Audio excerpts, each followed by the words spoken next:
با تازگی در چین موتر بدون راننده اجازه فعالیت گرفته. ما امروز سفارش دادیم، فقط در قسمت باید شماره تلفن رو وارد بکنی و باید فاز میشه. 下午稍闷热，萝卜快跑2634为您而来，畅享清凉智能之旅。چی هم دارم به حساب 你好像 ماساژ. 还没上车，请尽快上车哦。 وقتی داخل ماشین شدی اولین کار را که مونی باید کمربند خود بسته کنی. 滑动屏幕可直接说开始行程。萝卜将帮你关闭侧滑门，开启美好旅程。 خودش باز تمام چیزا رو در وزار بدیتون بسته منه و آماده حرکت میشه. بدیتون رقم مولک 请关 آماده شده یا نه. آماده شده که 自动驾驶启动完成。为了您的安全，请全程系好安全带。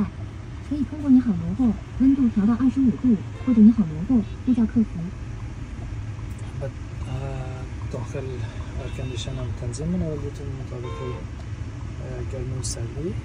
و در قسمت میتونه که تلفن خود چارج کنی. یک قسمت دو دانه لاین داره، جای لاین تایپ سی و جای USB و یک دانه مشغلدانی کوچیک هم داره. بعد در قسمت هم میتونی بسیار بلدی تا آهنگ بدی. خدمت شده که مثلا آهنگایش که صداش رو میتونی پلان کنی.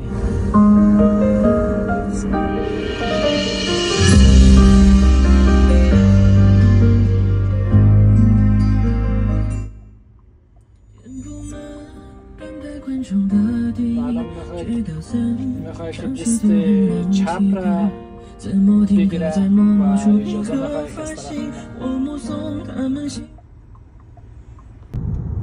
واقعا که تکنولوژی در چین هر روز با واقعیت تبدیل میشه.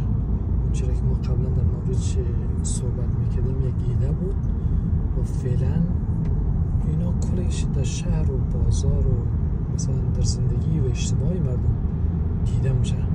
مثلا ما قبلا در مورد ماشینای بدون راننده صحبت زیاد کردیم. ایده هایی بود مردم استفاده منه، عملا نش استفاده منه و اجازه فعالیت گرفتن. از لحاظ حقوقی، از لحاظ سیفتی، از لحاظ تمام امکاناتی که وجود داره با واقعیت تبدیل شده.